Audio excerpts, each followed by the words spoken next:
أعوذ بالله من الشيطان الرجيم. بسم الله الرحمن الرحيم.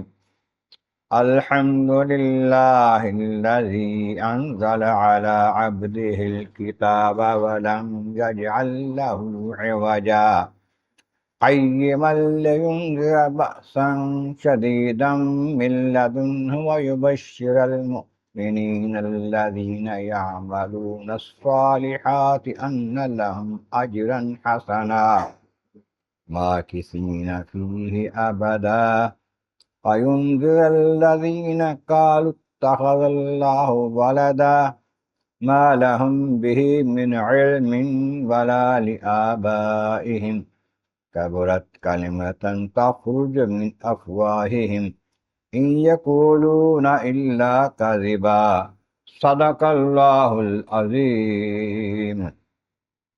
حمد و ثناء رب کریم اور درود و سلام بر سید خیر الانام کے بعد سورۃ کہف کی پہلی 5 آیتیں تلاوت کی گئی ہیں جو 15ویں پارے کے 13ویں رکوع میں.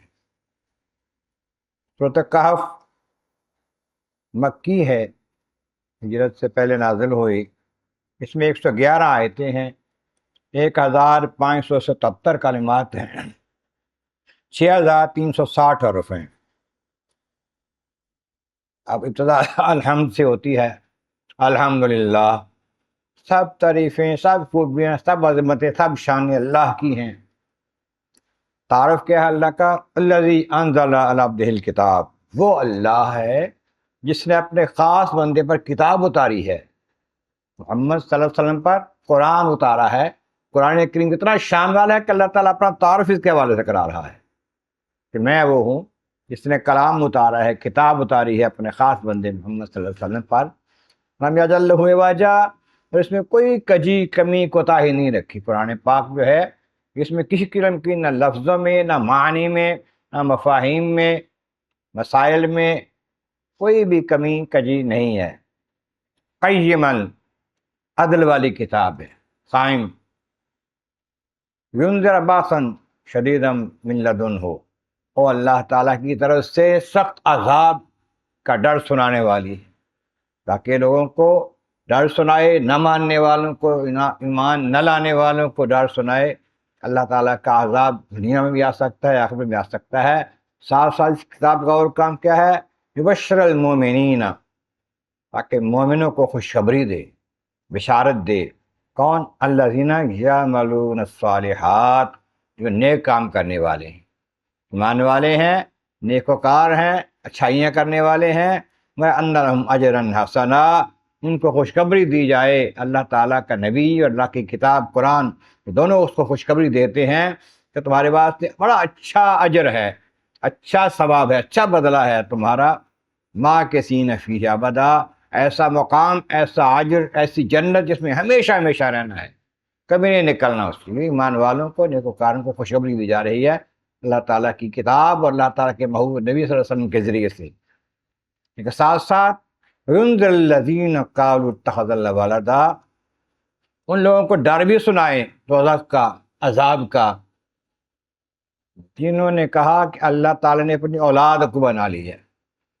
کوئی کہتا ہے اللہ کے بیٹے ہیں، کہتا ہے اللہ کی بیٹیاں ہیں، کوئی کہتا ہے عیسیٰ اللہ کے بیٹے ہیں، کوئی کہتا ہے عزیر اللہ کے بیٹے ہیں، کوئی کہتا ہے فرشتے اللہ کی بیٹیاں ہیں. بھائی یہ سخت جرم والی بات کر رہے ہیں. ان کے لیے عذاب سنانے کے لیے بھی یہ بشارت دی جا رہی ہے کہ ان کو ڈرایا جائے اس بات سے، اگر یہ باتیں قائم رکھو گے قائم تو پھر تمہیں عذاب مل سکتا دنیا میں بھی آخرت میں بھی. اور یہ بات جو تم کرتے ہو یا وہ کرتے ہیں، کوئی بھی اللہ تعالیٰ کی اولاد ہے، بیٹے بیٹیاں ہیں، نہایت جاہلیت کی بات ہے. ما لہم بہ من علم، کوئی علم نہیں اس کے بارے میں انہیں، کیسے ہو سکتا ہے؟ اللہ تبارک و تعالیٰ بے مثل بے مثال ہے. اولاد تو جو ہوتی ہے وہ اپنے ماں باپ کی مثل ہوتی ہے، اس کے برابر ہوتی ہے، اس کی جنس ہوتی ہے. اس کی تو کوئی جنس نہیں ہے. ان کو علم نہیں ہے. ولا لآبائہم، نہ ان کے باپ داداؤں کو کوئی علم تھا جو پہلے یہ بات کہتے رہے ہیں. کبرت کلمۃ تخرج من افواہہم، بڑا سخت بول ہے، بہت بڑی بات ہے جو نکال رہے ہیں اپنے منہوں سے. ان کے منہوں سے جو بات نکل رہی ہے نا اللہ تعالیٰ کی اولاد کے بارے میں، کوئی چھوٹی بات نہیں ہے، معمولی بات نہیں ہے، خطرناک بات ہے، بہت بڑی بات ہے۔